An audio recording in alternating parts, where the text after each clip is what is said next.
morning, Rise Up Nation, or good afternoon, whenever you're choosing to watch this later on. We're here for another edition of Rise Up in Real Estate. I got to get myself here in the camera. This is fun. We have been behind the scenes. Look at how clear you are, Ashley. I know, it's better. What did you do? That's better. I didn't do anything. Listen, sit completely still. Don't mess with a thing. Okay, this is Rise Up Real Estate live stream. We're on YouTube, social media, wherever you might be looking around. If you're looking around, you can, if you are out there in listening land, you can actually comment, ask a question, which I hope you'll do, throw a recipe up, which you see today's episode.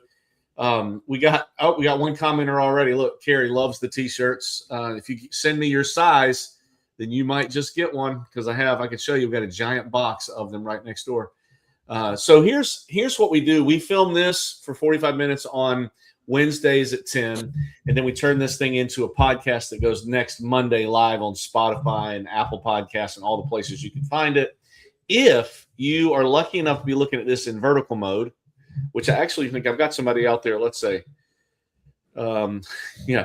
if you're looking at it in vertical mode and you can see Lawton and half of my body, which is not the better half of my body, by the way, turn your phone or camera to like this way instead of this way. See if that works. I think that's called horizontal. I learned this because the horizon goes this way. Oh my gosh. That's me being very smart again.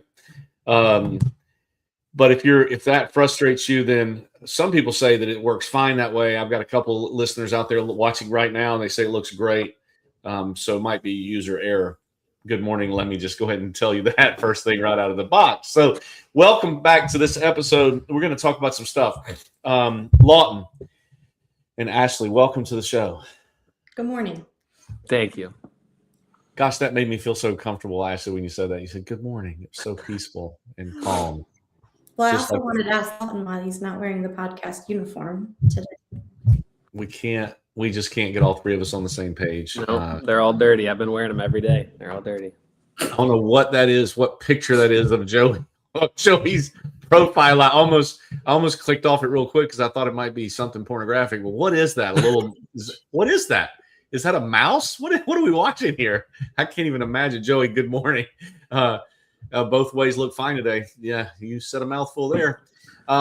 So we're in the middle of season 8, and we've been hopping around a lot. I did want to tell you, for those of you that are on here right now, in 2 weeks, we have the CMN champion on the show with us. Her and her mom are going to be here on Rise Up in Real Estate live stream that Wednesday. I think it's April the 8th at 10 o'clock. They live in Atlanta. They're going to come on and tell us their story. This young lady is the Children's Miracle Network champion for this year. How old is she, Ashley, right now? Do you remember? Is she 11 or 12 or older? A little bit older. She was like 13 or 14. Okay, so a little bit older than that. Beautiful singer. If you saw her walk in down the street, you wouldn't even know anything had happened. But they were in a very, very bad car accident, and it's we got some fun comments coming on here again. You might have to. We're out there and never. My kids have been on my YouTube app. Thanks, Joey, for that. I'm not sure what this. I don't know who this is. Shave your head, bottom dude. Let it go. I'm not sure what's going on there, but anyway. So she's going to be on the show telling us her story. She was in a very bad accident and went through the Children's Miracle Hospital in Atlanta to recover from this tragic accident. You're going to see and listen to what she has to say. But I'm excited to have her. That's going to be fun. And we have been talking about a bunch of things. We also have another guest coming up later in April that I think you'll enjoy. But we've been talking about a lot of different things this season, and we're trying to focus on the things that make us better agents of the future. So we all have our space gear and we're ready to go. But before we dive in, let me say hello to Ashley and Lawton. Anything new going on in y'all's lives, Ashley, Lawton? Anything you want to report to the audience at all? I got to go up and visit my niece right next to Lawton's alma mater at Sweetbriar College, right up the street from Lynchburg. So I went there last week and watched the horse show. She rides horses, and got to take her to dinner, and it was really nice. Was it cold or warm up there at that moment? It was cold. Well, the daytime did finally warm up, but like nighttime and mornings cold. Awesome. By the way, we're in coastal South Carolina here. She went up in Virginia, where Lawton went to school. Lawton went to school at Liberty up in Lynchburg. What did you call that college, Ashley? What was it called? Sweetbriar is where Josie goes. Sweetbriar College. Sweetbriar College, huh? Horseback riding. One of our agents has a daughter who's quite a great barrel racer. I don't know if Amber's on the show or not.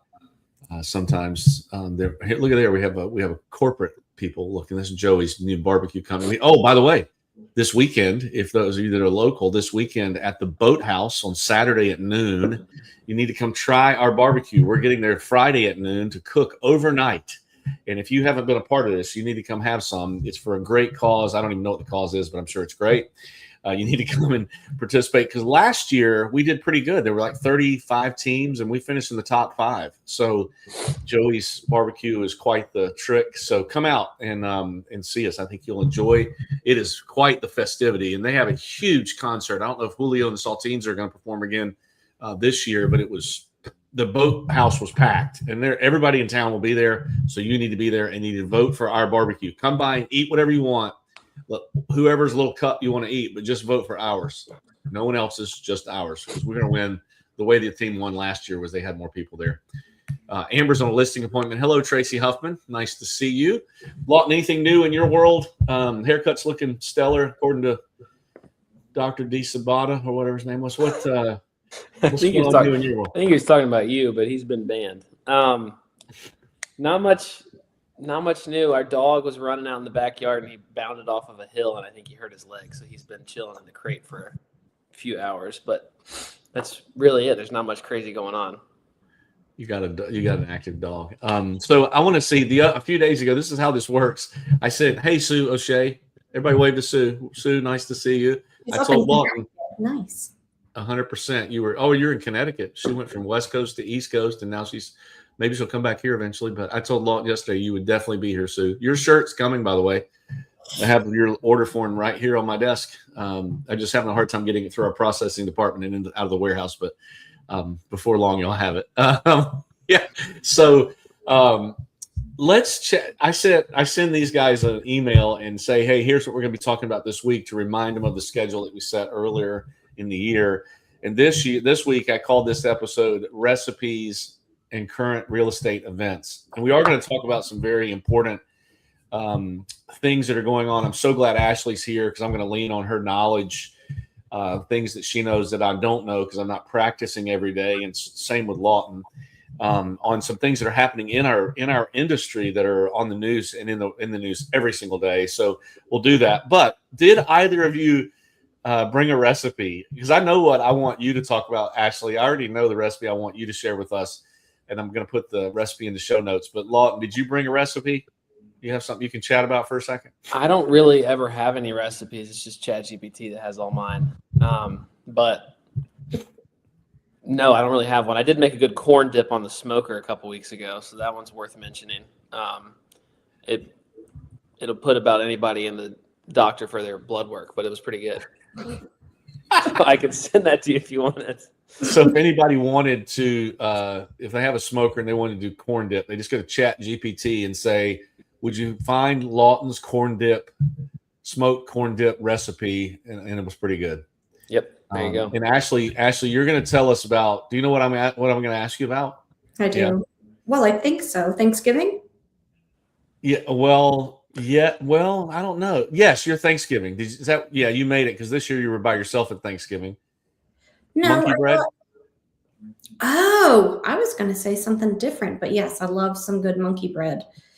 It's, do I have to tell everybody the recipe on here? What am I doing? Yeah. Why don't you just talk about it for a minute? Take us to monkey bread heaven in your kitchen. Just tell us what you do. Because she's quite the cook. For those of you that don't know.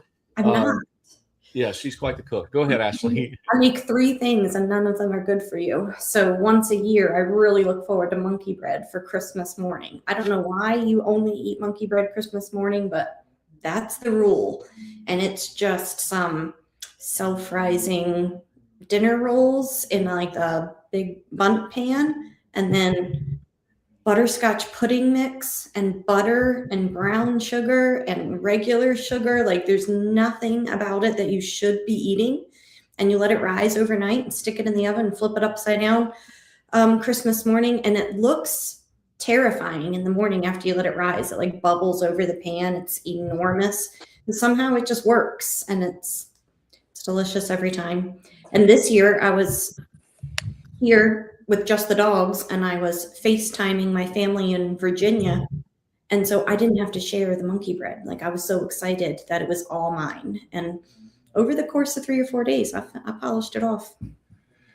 She had her pajama pants on, her Rise Up in Real Estate t-shirt, and in her lap was the monkey bread. That's awesome. I can just see it and smell it and taste it. That's Joey Lawton saying he needs to get with you on that corn dip. Of course he does. Also, actually, my wife's family actually makes that same thing Christmas morning. And if you want to make it worse for you, they replace like half of the dinner rolls with Pillsbury cinnamon rolls. Oh, okay. Same thing, but it's just got more cholesterol in it. So if you wonderful. This show is called a lot of things, but nutrition it is not. We're talking recipes. We're not talking health and fitness. Sue O'Shea would be my guest if we were doing that. Not either of you. So, or Joey.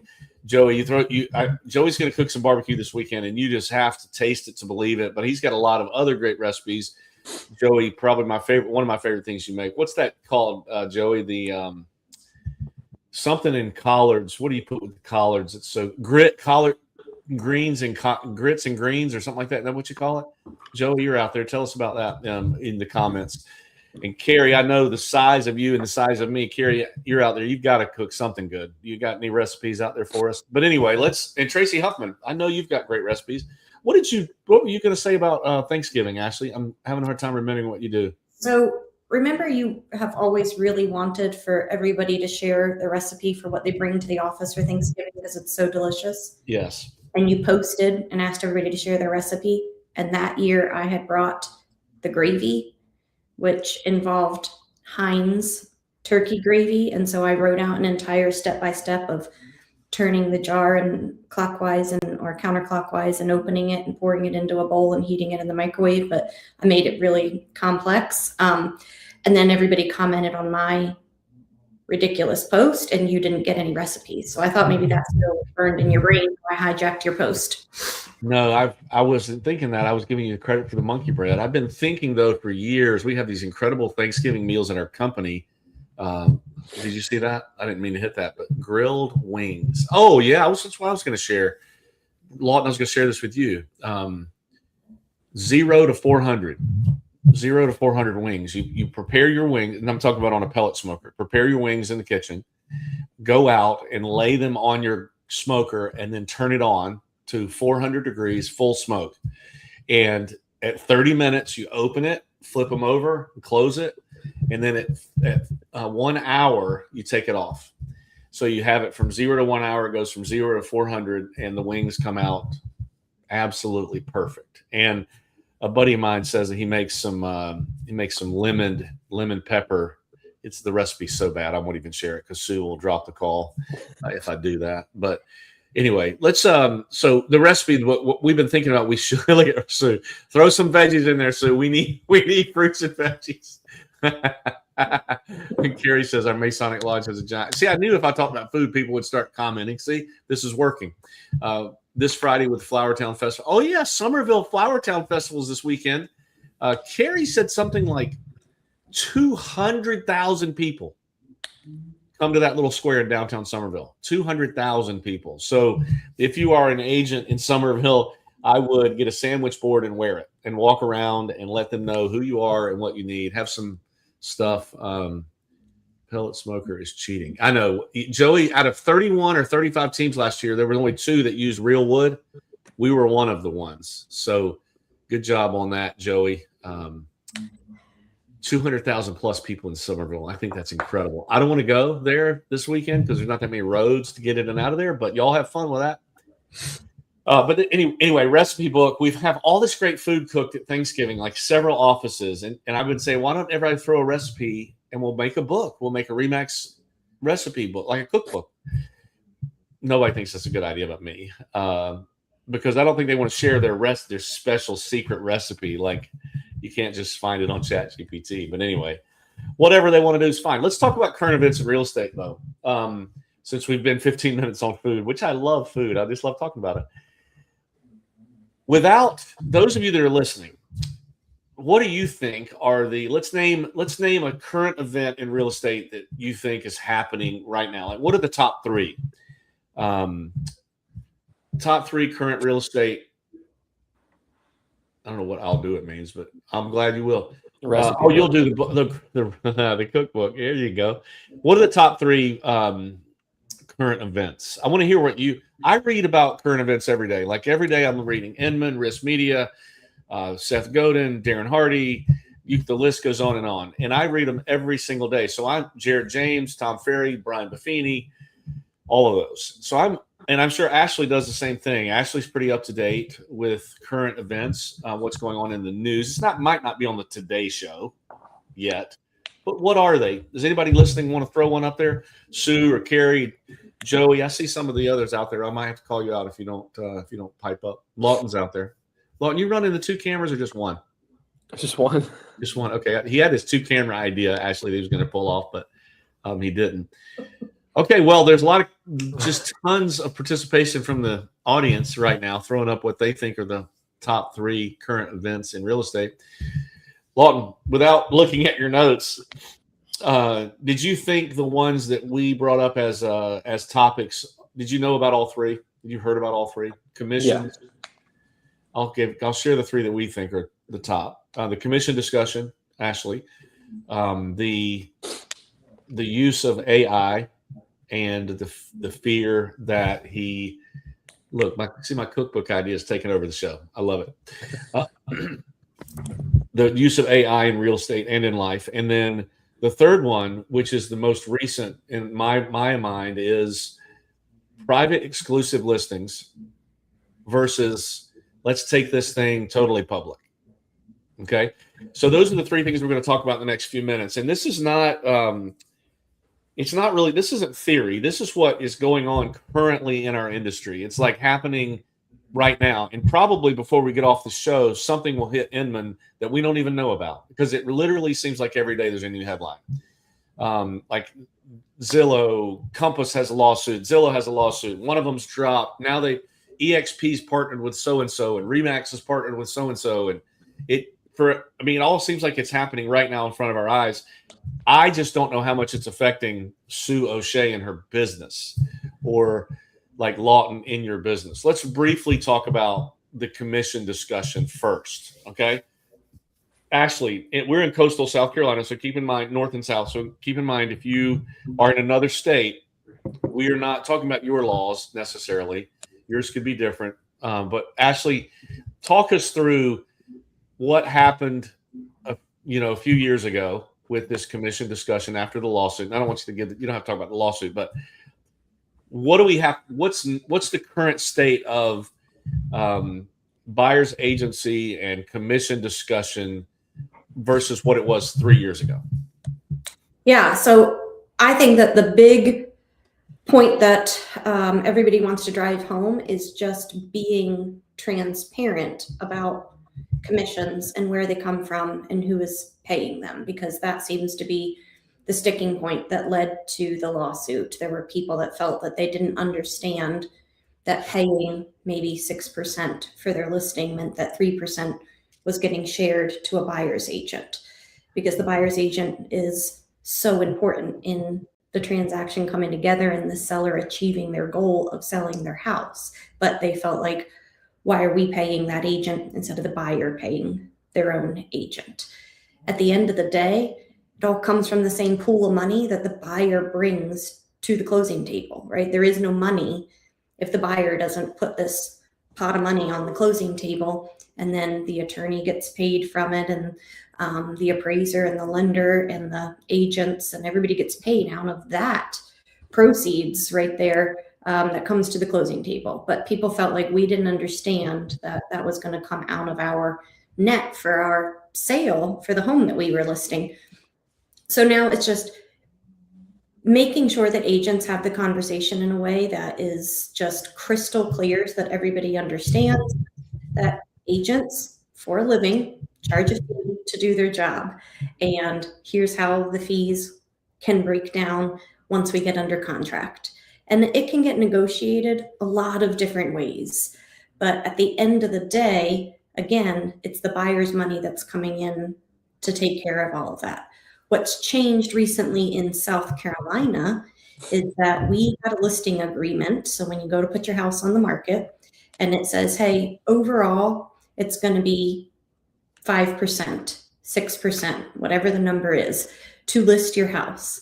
And then in the next paragraph, it was very clear writing that said, you're initialing this spot to allow me to share 2.5%, 3% of that total commission for a buyer's agent to bring somebody into the picture to get your house sold.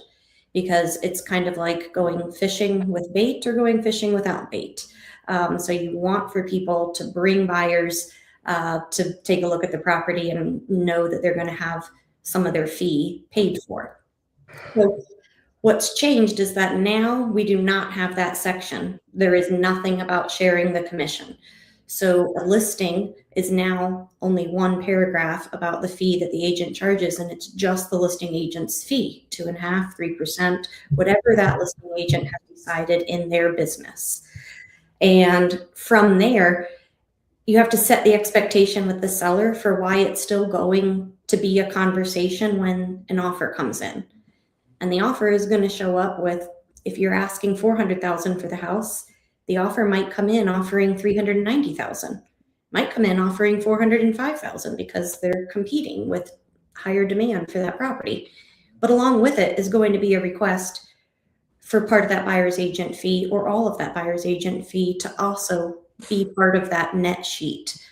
So the math is just happening in a different part of the transaction. But at the end of the day, it's an agent's ability to explain the net to the seller clearly so that they feel like they understand everything and that they have a win when selling their property.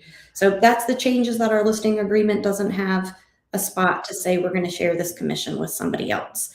That's all now going to happen at the time of contract instead of ahead of time at the time of listing and getting on the market. Okay. So you think, Lawton, how's it changed how you've done business, this most recent change? Has it made a difference in Ashley, if he answers incorrectly, correct him, okay? Because Lawton didn't learn in the old school. He's only been doing this about 18 months. So he learned this way is the only way he knew, where he had to have his value with buyers. But what's changed most recently in your practice of real estate, Lawton, with that and that last change on the listing agreement? Anything? Yeah, I mean, thankfully, like you said, I haven't known it in any other way as to where it's common knowledge that the fee's negotiable. I mean, it's always been that way, but since I started, that's been the big topic, like, oh, we can negotiate on either side, right? In terms of the newest listing change, I don't think it's as big of a change as it sounds like, other than the way you have to explain it. And I think I like it. I think it's a little bit awkward at first to talk about, but I think it benefits buyers and sellers because each one of them can have more ability to get what they're looking for. And we have that conversation, we find the right house, then it's just part of the offer. And you set it up with the buyer. Hey, this offer, we've put it together, including this part about commission, to get it exactly what's perfect for you. Let's submit it. So it feels more like a case-by-case basis, but I think it makes it easier for buyers and sellers to win, but the conversation is just a little bit different. Yeah. Can you imagine, Ashley, good morning, OG Mandy Fulford is on the show. Glad to see you this morning. And Tracy, I agree. Ashley is very good with words, explained it perfectly. You know why? Because this mastery of her language. Like if I say I spent time doing something, Ashley will correct me. And I invested my time. So the and funny thing is I just had a conversation with OG Mandy Fulford about how good she is with words and that I tend to repeat myself and I'm not very good with them. So Tracy, thank you. That means a lot. Yeah. And OG Mandy Fulford is very good with words also. So it's interesting to me, Ashley. The market has been. I just wanted to throw this out because I think you guys described it perfectly. It takes a professional to operate in this to effectively, legally, ethically, and effectively operate in our business right now. Like you cannot freelance and get away with. I mean, you might, but you also could get in big trouble. Like you have to be according to the rules. There's a couple things that are interesting to me. The people that changed the rules initially, that set this rule change in motion, was the public. Well, through some attorneys. It wasn't practicing realtors. Now maybe whoever changed the rules was in response to the attorney saying, "Hey, the public there has to be transparency." But I'm wondering, like we've struggled a little bit in the last few years with what we call the market, which I hate that term. You guys know that, but it has been a little bit. Lawton doesn't know because he doesn't have anything to compare it to. But it's different than 2020 and 2021. The market is like the length of time on the market and the number of offers and all of that. That was what we call a speed-based market. Right now, we're in the middle of a skills-based market, and I think those are just labels, really reactionary labels to what's going on. But I think it's interesting. What if these changes would have happened in 2020 or 2021? Like people weren't even looking up for air. Like there was no way this would have happened back then effectively. People were it was helter skelter. And then the other part of it is I'm curious if these changes have caused, and Lawton, you could probably answer better than anyone, and actually, because you listen to agents every day, have the changes caused a little bit of delay in the efficiency and activity of our market because agents are a little bit afraid. They're going to say the wrong thing. They're going to do it the wrong way. It's not like just matchmaking like it used to be where you have a listing and you go find a buyer and you match them together. We've got this cloud over our heads now of don't do it incorrectly. Make sure you're transparent. Make sure you can't show a buyer this until you do this. And the percentages, and I'm all for rules, but how much of that is true? Like how much of that has made it more difficult? Lawton's a bad one to ask because he's never done it the other way. What is it made it more difficult, Ashley, you think, for agents to operate, or is it just now finally we have to learn and do things the way that we're supposed to do them? I think there were agents that struggled with the adjustment because everyone had been used to when you help somebody look for a house, part of your job is to go open the door and show them properties. That's everybody's favorite part. That's the part that looks like HGTV, and they think that that's everything that agents do. And during that time, agents felt like they were gaining trust and building rapport so that those buyers would know that they were the expert to guide them through this process. And now you have to have that conversation with some documents signed about your fee and the disclosure of agency and all these items before you open up doors. So you don't have a chance to build rapport at the homes. It is now meet in the office, do the consultation, find out what the buyer needs, find out if you can be the person to guide them through what they need to accomplish, and then talk to them about what agency is. So I think that that's better for agents, but there were some that struggled with how they were going to build their relationships.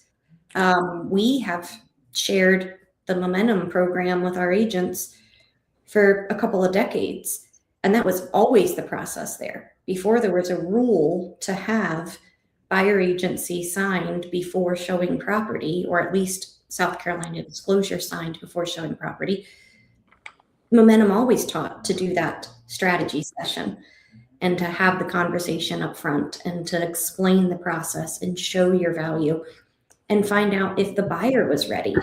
Because as an agent, you're now going to go and invest a lot of hours finding that house with that person, and you want to choose wisely for your business also if that is someone that's truly motivated and qualified and loyal and ready to buy. So that's always been the process that we have encouraged agents to do. It's just now required. And that has been difficult for some who felt like they gained someone's trust through showing property. But I think everybody has handled it like a champ, at least the agents that we get to talk to on a regular basis. And it's been great for their business. Lawton, you probably don't know this, but back a few years ago, and this happened quite a bit, Ashley, while you were here, and even before that, people would get buyer's agency signed as they were doing the offer. Mm-hmm. It was sent as part of the offer, and it was just clicked on through DocuSign or whatever transaction management system you're using as part of the deal. And we continually said, like, I remember we would taught classes back then on how to have the buyer's agency conversation, and people were like, what is first? It's always been first substance in contact. You're supposed to talk about that stuff, but it used to be very different. And I think in our normally Remax, I mean, it's not a Remax commercial, but normally Remax is the home of the professional.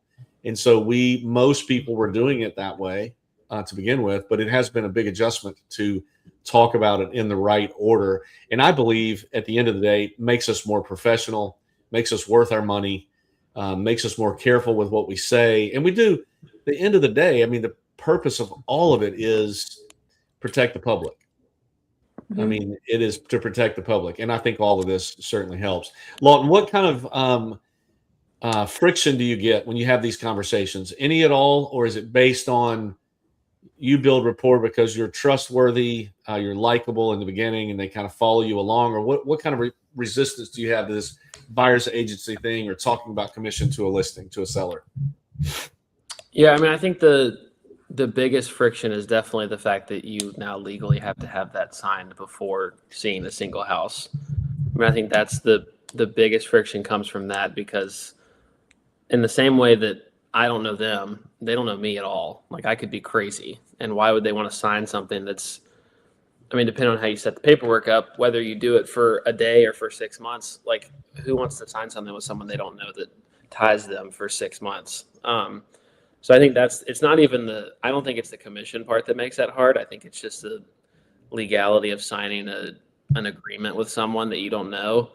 I mean, personally, if I can get it initially signed, I pretty quickly can make it to where they want to re-sign it if I only have it through the end of that day or something. But other than that, there hasn't been a ton of friction. I mean, that's the biggest thing, because a lot of the people that I work with and have worked with so far haven't bought a house since that happened.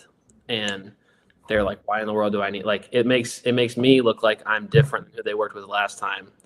And I'm trying to get them to sign something quick so I can make money almost. So that's where the friction comes from. But then I just have to being able to explain the things that it's different now. Yeah, good. Because most people haven't bought. We talked about this a couple of episodes ago. They're buying houses once every 7, 8, 9 years, not every day. We're talking about it every day. They may have had a very different experience 7 or 8 or 9 years ago than they are now, and we just have to walk them through that. There's an interesting caveat to this, Ashley. I don't know if you're familiar with this, but something that's being talked about right now in the news, like really current event this week or at the end of last week, where, we've always said part of, and I know National Association of Realtors, and even like the Coastal Carolina Association of Realtors, I hope Rennie's on this call, she can pipe in.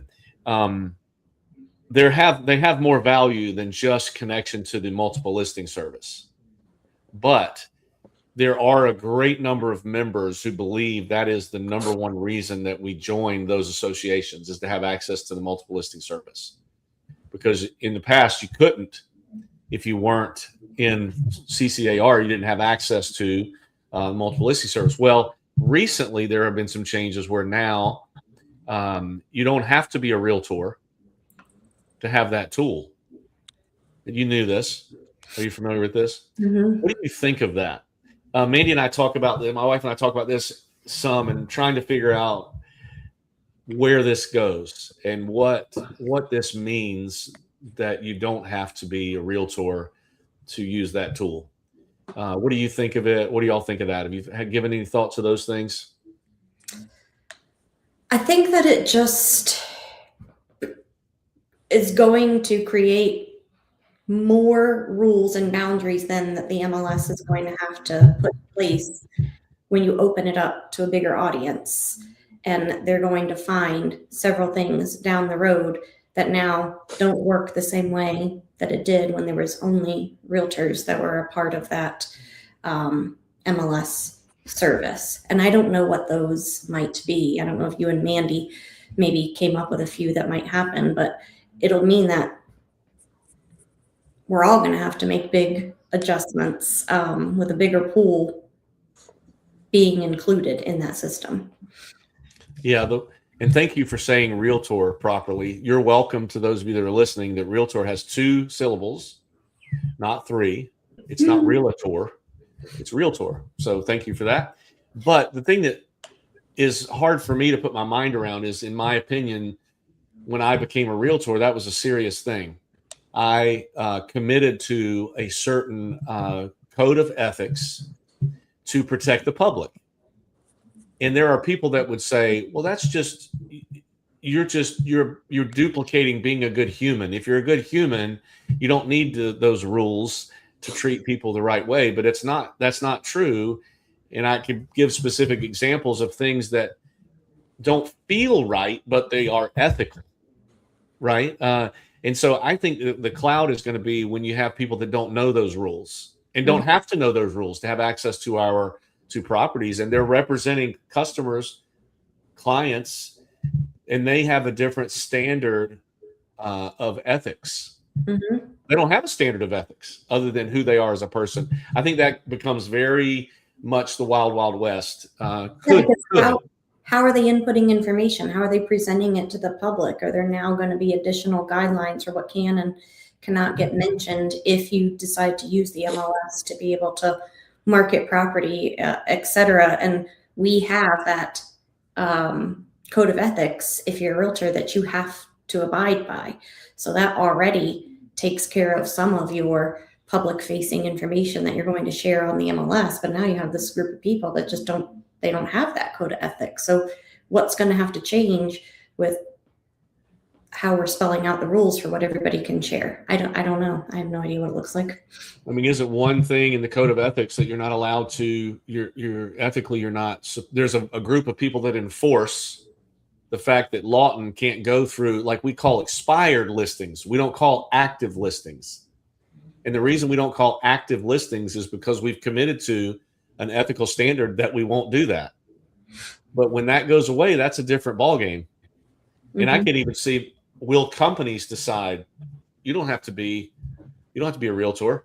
So when a company calls your listing, another agent, and I mean, how do you hold them accountable now? It's going to be very different, I think. And I don't know. I'm learning that we're going to transition to this other topic because this other one really makes me curious. We're going to skip AI.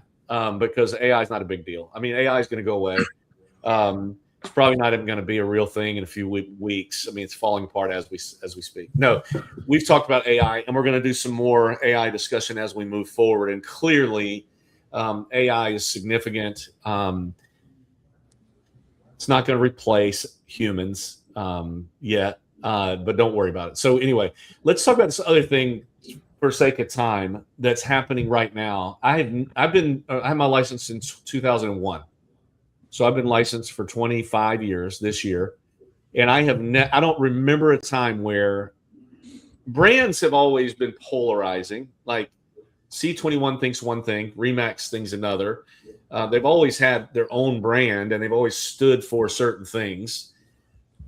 But today feels like, to me, we're having to choose sides on something really, really significant. And then that is, when do you put a property on the market? And when is what's best for the seller? So you have one camp that says private exclusive is the way to go, like meaning they can keep it in their office for a period of time before they go public. The other school of thought is bring it to the masses immediately. So, and we have major brands and companies choosing sides on this, and portals like Zillow and Homes.com, and everybody's falling in a different. And tell me, those of you that are listening, Joey, Carrie, Sue, those who have seen Mandy or Lawton, does this conversation that I'm getting ready to have, does it affect you right now in business? Are you thinking about it at all, sitting with your clients? Private exclusive versus, I mean, does that even come up at all? Not yet, but I think it probably could, but no, not currently. I don't think, I mean, it's a huge deal, but I don't think most people that have a house to sell, their house is not to the point where it needs to just be exclusive, at least who I've worked with for the most part. So that's a very naive and broad statement, but no, to this point, it hasn't really been a topic of conversation. Because sometimes I think, Ashley, I think I'm a real estate nerd. Like I read so much, and I love the word nerd. I've been proud to be a nerd for a long time. I was a math major in college, so I'm okay with the nerd label. That's why I got these glasses. But I feel like I'm kind of in a bubble learning these things, and I'm wondering how much agents are thinking about it at all. What do you think? Is this conversation happening at all, even with our agents that are doing the most transactions in our brokerage? Are they're thinking about it at all? Do you? Because you would know. You're in the rooms with them every day. I actually don't have them ask me about that topic. I see it in the headlines. I think everybody still feels like nobody's made a decision one way or another. So they're focused on what has changed here recently and how they're going to pivot and move business according to right now. So the agents that I chat with on a regular basis, they have not asked a lot of questions about brokerage exclusive versus public. Okay. We're going to go a little bit longer than 45 minutes. I know, Ashley, you'll have to run near the end because you've got to go to another class. But we're going to spend about 10 more minutes on this. Give me your opinion, Ashley, and then Lawton, you can follow up on it too. Give me your opinion of this discussion and the polarity of it. Am I onto anything or am I crazy? Like, help me understand. Is it a big deal or not? Let's see what Joey says. Yeah, that's good. Change happens, right? I appreciate that. And I like that attitude because you're going to win in life with that attitude. So what do you think, Ashley? So I think that we always share with people that homes sell for two reasons: price and exposure. And exposure is what drives demand. And then demand, back to basic economics, drives pricing. So if you have high demand for a product, then the price is going to increase. You get to drive it up. Even if the list price was X amount, you might get a little bit more if that demand is up. So I have a hard time wrapping my mind around how brokerage exclusive is going to benefit the masses, but I see where there's reasons that some people want it. Right now, we have in our listing agreement an ability to do brokerage exclusives. I helped an agent get one done yesterday for a certain reason. So they have their place, but it's going to make everything, in my opinion, harder to find great properties for people when you now have the MLS or you have these brokerage exclusives. How are we going to know what else is available that our buyers might be interested in? It seems like it's extra steps. And I don't know how exactly that's going to look, but I just can't. Maybe I'm just so ingrained in momentum teaching and exposure. Why are we limiting exposure? It doesn't make sense to me yet. And I don't know, somebody might change my mind down the road. Yeah. Well, Sue gave the best answer of the day. She says no. And I love that. I don't remember what question she's answering, but she says no. I think maybe, is this a discussion she's having with people yet? And it's not. This isn't something that's public. Like, you don't have to choose now. I've called some agents at Coldwell Banker. Coldwell Banker is now is a sibling of Compass. I mean, it is now under the Compass umbrella, and Compass is very bullish on the private exclusive idea, which I don't think most Coldwell Banker agents are okay with it, are on board. Like, they probably would explain it like you do, Ashley, where it's, and your microphone's off. I don't know if I turned it off or not. I might have accidentally hit it. Or you might. There's background of someone on the phone, so while you're talking, I'm just. Okay. Yeah. Okay. That's good. So, I don't think it's only real estate, though, in my opinion. I mean, when you want to sell something, anything, like Tickle Me Elmo, they didn't put Tickle Me Elmo on the market and say, we're only going to show it to 1,000 people first, then we're going to go to 20,000, then we're going to go to the masses. They built the momentum, they built the excitement around it, they showed the product, and maybe this is the whole idea, but I don't understand why less buyers drives higher price. But you hit a very important point. It's the seller's choice, and it always has been. Right? Am I right? I mean, couldn't a seller could choose not to put it on multiple listing if they don't want to ever. Right. right? Mhm. Would anyone do that? I mean, if your last name is Trump, or your last name is, I don't know, name a famous actor, McConaughey, you might not want your property address on multiple listing service, right? You might only want to say, hey, Jordan Cohen, who's the #1 Remax agent in the world, I'm going to give you this. You sell this to your office or whoever you know. It doesn't even need to go. And you might trust Jordan could do that because that's where his business is. And maybe that's how you want to handle it. But even if I was that person, I would wonder if there is a buyer that I'm missing that could drive the price higher. That's what my confusion is. What do you think, Lawton? Are you with this conversation, like private, meaning show it to the office first, and somebody might jump on it, Yeah. but then go to the public? Yeah, I think I agree with what y'all are saying. I think there might be a small population that it makes sense, to where if you're one of those people that you just mentioned, probably your house, you're probably going to get the best price if you put it on the market. If it's a good enough house. I mean, in my head, if you specifically choose a listing agent that you know works with that type of property, you're assuming they have someone that could buy it that's going to give you the best price.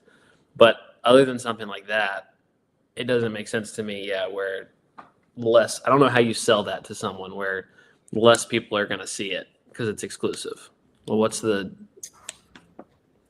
why? Like, I don't know how you sell that to someone other than it feels to me if you try to sell it to someone, it's clearly benefiting you or the brokerage, mainly the brokerage, I guess, not an individual agent. But I don't know. It's definitely something that, again, like Ashley's saying, it's the seller's choice. If the seller wants to do it, then there's your reason. That's what we're here to do, is what the seller wants, and to some extent. But yeah, other than if it's their deepest desire, I'm not sure why you would.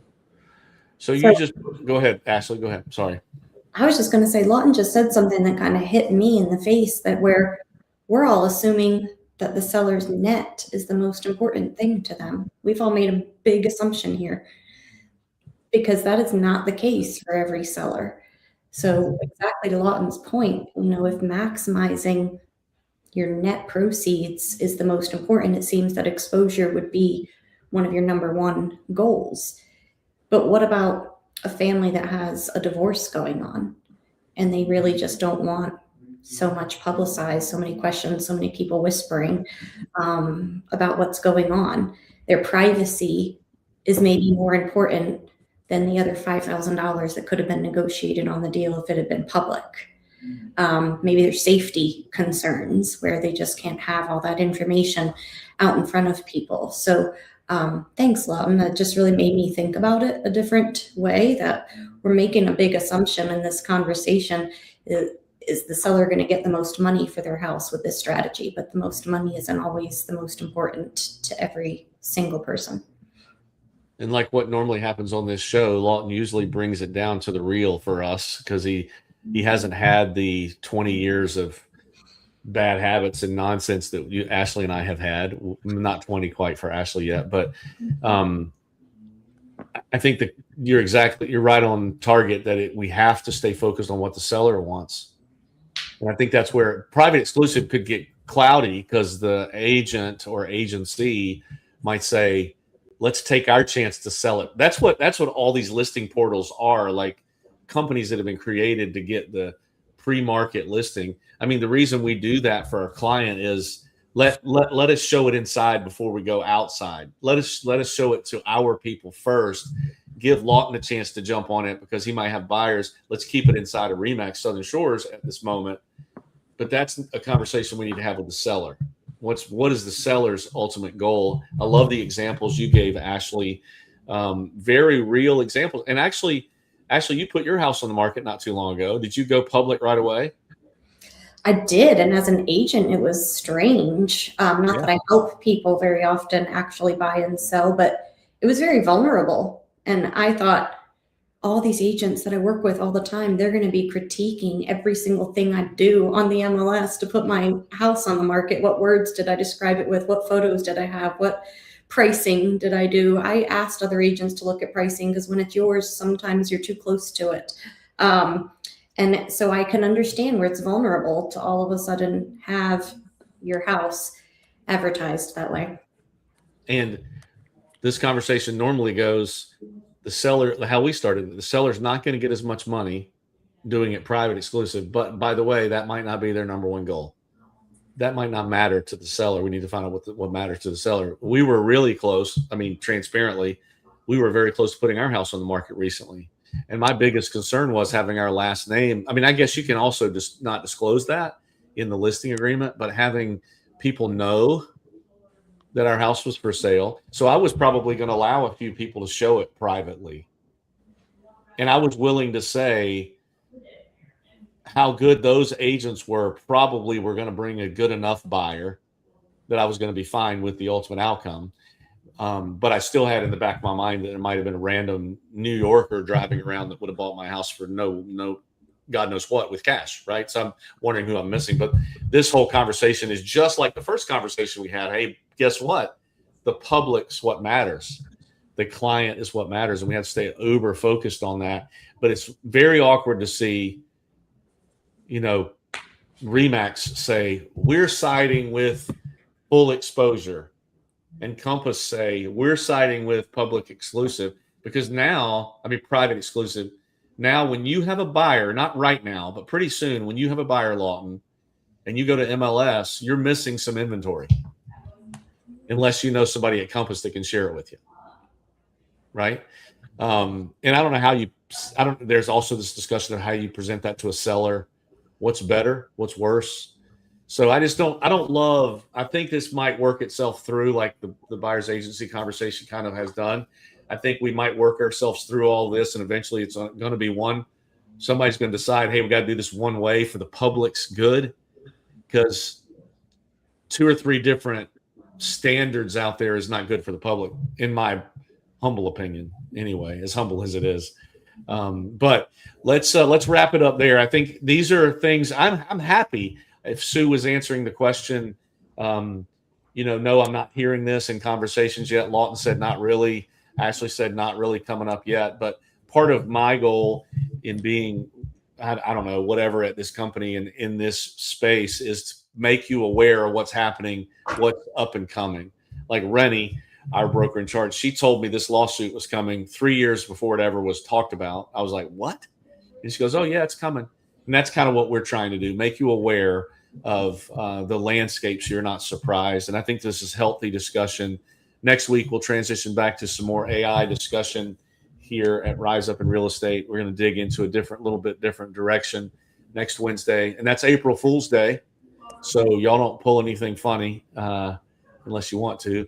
And then my son, my 7-year-old, was so excited because his field trip got rescheduled. He's going to the planetarium. He got rescheduled to April 1st. And I said, dude, you're not going. Your teacher's going to load you up in the bus. And she's going to say, April Fools, we're taking a math test right here in the bus. He's so mad. But in 2 weeks, we have our champion. We'll be on here. We'll do some promotions for that because I want you guys to come hear her story firsthand. It's incredible. But I just appreciate the two of you. Thank you for being vulnerable today and let me ask you some crazy questions. Any closing remarks? Lawton, you want to wrap it up with a closing remark? You usually are so profound. Oh, I don't know why now recently I'm the only person over in the little other thing. Now I'm by myself. Where are you? In the whatever way it is for you, the up and down version. That's just me sitting there now. Oh, that's fantastic. You did that. Don't even act like you didn't do that.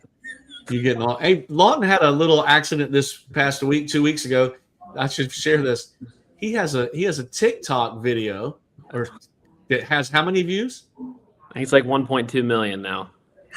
You went viral, Lawton. He's got a virus. And he's an influencer. No wonder you're the only one in that square over there. This is not an accident. Lawton is the most consistent on social media platforms. I can't believe you said Lawton had an accident. He has crafted this, Tad. Well, I told him right after that one went viral, I thought I was doing something. I was really feeling good about myself. I posted another one, and it's got like 74 views. So I'm really cooking over here. Yeah, once you start, what did you call it? Once you start feeling yourself, next thing you know, then you're back right to normal because the algorithm is going to win. But you're right, Ashley. I was teasing because how many do you do a day? You said you're posting 15 to 20 things a day. So on all the different platforms, trying everything that you can. So that is a major pillar of your business. And it just makes me realize that when I have 6 viewers on this show that I've been doing for 8 years, my time is coming. My time is coming. I'm putting in the time. Rise Up in Real Estate eventually will be a significant show, and I'm going to be here for it because Jimmy Fallon started small. Yeah, I can't. Pat McAfee started small. I mean, these people didn't just go straight to the top. So, yep, we're climbing every week. We're climbing. We're climbing every week. Thank you for joining us at Rise Up in Real Estate today with this conversation about recipes and current events in real estate. We look forward to seeing you guys next time. Thank you guys for helping me co-host this episode, and we will talk to you guys soon. Sounds great. Have a great day. Yeah.